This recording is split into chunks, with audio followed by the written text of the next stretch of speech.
Hello my dear students, welcome to the ship classes. आज हम start करने जा रहे हैं क्लास 10th की एनसीईआरटी बुक की एक्सरसाइज 3.5 क्वेश्चन नंबर 2 का third part. That is the last part of this question. Ruhi travels 300 kilometre to her home partly by train and partly by bus. Ruhi अपने घर जब जाती है तो 300 किलोमीटर की डिस्टेंस वो कवर करती है, आधी बस से, थोड़ी मतलब बस से और थोड़ी ट्रेन से। शी टेक्स 4 आवर्स, उसे 4 घंटे लगते हैं। If she travel 60 kilometre by train, अगर वो ट्रेन से 60 किलोमीटर जाती है और बचा हुआ बस से जाती है। नेक्स्ट है if she travels 100 kilometre by train, अगर वो ट्रेन से 100 किलोमीटर जाती है और बचा हुआ बस से जाती है तो उसे 10 मिनट और ज्यादा लगते हैं। Find the speed of the train and the bus separately. हमें speed of the train and the bus, हमें ट्रेन की और बस की स्पीड निकालनी है। तो सबसे पहले जो निकालना है वो सपोज कर लें, तो let the speed of the train be x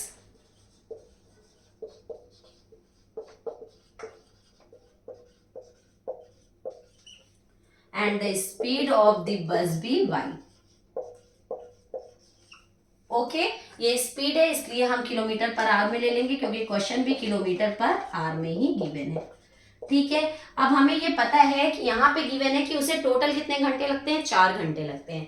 तो अगर हम टाइम का फॉर्मूला लगाते हैं तो टाइम का फॉर्मूला होता है डिस्टेंस अपॉन स्पीड। ठीक, तो अगर हम अकॉर्डिंग टू क्वेश्चन, अगर हम क्वेश्चन की बात करते हैं तो टोटल वो कितने किलोमीटर जाती है, 300 किलोमीटर, जिसमें से वो 60 किलोमीटर किससे जाती है, ट्रेन से। तो अगर हम टोटल उसका टाइम कितना लग रहा है, टोटल टाइम लग रहा है 4 आवर्स का।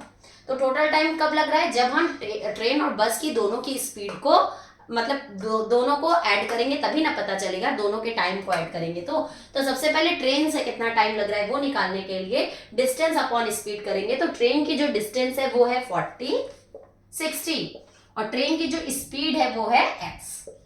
तो ये ट्रेन का टाइम हो गया, इसने ट्रेन से इतना टाइम लिया। अब बस से कितना टाइम लिया है, जितना बचा हुआ डिस्टेंस है, टोटल 300 किलोमीटर था, 60 किलोमीटर वो चल चुकी, कितना बचा, 240 किलोमीटर। तो डिस्टेंस इसकी इतनी है और इसकी स्पीड बस की कितनी है, y। तो उसको बस से इतना टाइम लग रहा है, ट्रेन से इतना टाइम लग रहा है, बस से इतना टाइम लग रहा है। तो टोटल मिला के उसे कितने आवर्स लग रहे हैं, 4 आवर्स। ये एक हमारी बन गई फर्स्ट इक्वेशन। इसी तरीके से सेकंड इक्वेशन बनाएंगे कि अगर वो 100 किलोमीटर ट्रेन से जाती है तो उसे ट्रेन से कितना समय लगेगा, डिस्टेंस अपॉन टाइम, टाइम है ट्रेन का x। और अगर वो बस से बचा हुआ कितना, 300 था, 100 किलोमीटर चल चुकी, बचा कितना, 200 किलोमीटर। तो डिस्टेंस अपॉन टाइम ये हो गया, डिस्टेंस अपॉन स्पीड ये हमारा क्या हो गया, बस का टाइम हो गया। दोनों मिला के उसे कितना समय लग रहा है, कह रहे हैं 10 मिनट ज्यादा लग रहे हैं। तो जो 10 मिनट ज्यादा लग रहे हैं, तो ये बताओ कि यह मिनट्स में है, यहाँ पे आवर्स में था। तो 4 आवर्स में कितने मिनट्स होते हैं, 240। भाई 4 आवर्स में 4 into 60 दैट इज 240 मिनट्स होते हैं। तो उसे 240 प्लस 10, उसे मिनट्स कितने लग रहे हैं, 250 मिनट्स। बट हमें यहाँ पे तो आवर्स था तो यहाँ पे भी आवर्स में लेना है। तो आवर्स में निकालने के लिए इसको 60 से डिवाइड कर देंगे, 0 0 कैंसिल, आ गया 25/6। इसको कितना घंटे लग रहे हैं, 25/6, टोटल इतने आवर्स लग रहे हैं। ये हो गई हमारी सेकेंड इक्वेशन। अब हम इसमें क्या करेंगे, 1/x और 1/y को सपोज कर लेंगे। हमें यहाँ पता है कि हमने ट्रेन को x माना था और बस को y माना था। अब हम अपनी इक्वेशन को सॉल्व करना शुरू करते हैं। पहले एक बार इक्वेशन बन जाए फिर हम सब रब कर देंगे। ठीक है, 1/x को अगर हम a मान लेते हैं और 1/y को हम b मान ले रहे हैं। ठीक, तो हमारी जो इक्वेशन बनेगी वो बनेगी 60a plus 240b is equals to 4। 60a plus 240b is equals to 4। ये हो गई थर्ड इक्वेशन। अब फोर्थ इक्वेशन अगर हम इसमें कॉमन भी ले लें तो हाथ के हाथ ये भी काम हो जाए हमारा। इसमें हम क्या कॉमन ले सकते हैं, 6 कॉमन हो रहा है। तो अगर हम 60 कॉमन ले लें तो हो जाएगा a, 6 4 जा 24, 240b a plus 4b is equals to 4। ये 60 मल्टीप्लाई में इधर आएगा, डिवाइड में हो जाएगा, तो हो जाएगा a plus 4b is equals to 4/60। 2 2 जा 4, 2 3 जा 6 एंड 0, 2 1 जा 2, 2 1 जा 2 एंड 2 5 जा 10, 1/15। a plus 4b is equals to 1/15। ये बन गई हमारी थर्ड इक्वेशन। ठीक, जैसे जैसे हमारी इक्वेशन बनती जाएगी हम रब करते जाएंगे क्योंकि हमें जिससे मतलब है हम सिर्फ उसको सॉल्व करेंगे। ठीक, अब हमारी अगर हम इस इक्वेशन को बनाते हैं तो ये हमारी बनेगी 100a plus 200b is equals to 25/6।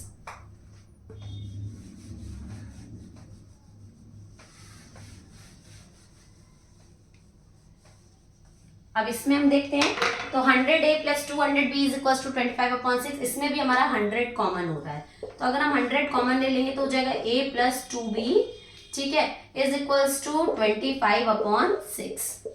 अब ये 100 मल्टीप्लाई में इधर आएगा डिवाइड में, तो A + 2B is equals to 25/6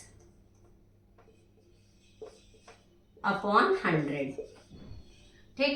A + 2B is equals to 25/600। देखो ये कट कर ले रहे हैं, 25 1 ज़ा 25, 25 2 ज़ा 50, 10 बचा, 25 4 ज़ा 100, 24 बार में जाएगा। अगर हम ऐसे देख ले 20, हाँ 6 4 ज़ा 24, हाँ ठीक, 24 बार में जाएगा। तो हमारा आ जाएगा A + 2B is equals to 1/24। ये बन गई हमारी फोर्थ इक्वेशन।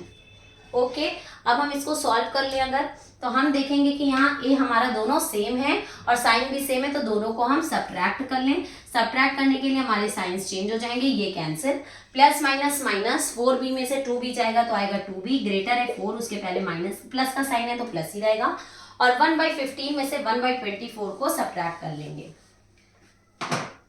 1/15 माइनस 1/24, ये सब्ट्रैक्ट करेंगे तो 15 एंड 24 का जो हमारा एलसीएम होगा वो हमारा क्या होगा,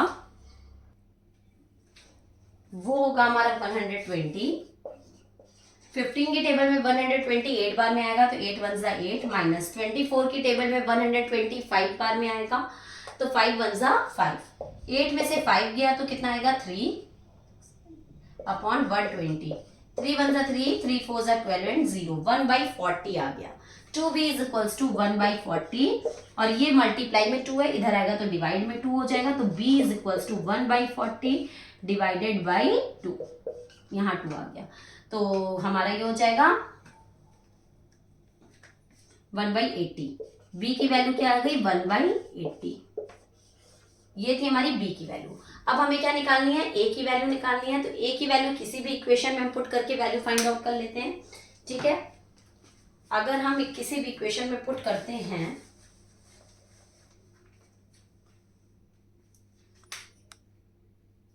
कोई छोटी सी इक्वेशन इसमें पुट कर लेते हैं, a + 4b is equal to 1/15, a + 4b is equal to 1/15, तो a की वैल्यू पता नहीं है, प्लस 4b की वैल्यू आई है 1/80 इज इक्वल टू 1/15, 4 1 ज़ा 4, 4 2 ज़ा 8 and 0, a + 1/20 is equal to 1/15, a is equal to 1/15 minus 1/20। अब हमारा इसका एलसीएम होगा 20 1 ज़ा 20, 20 2 ज़ा 40,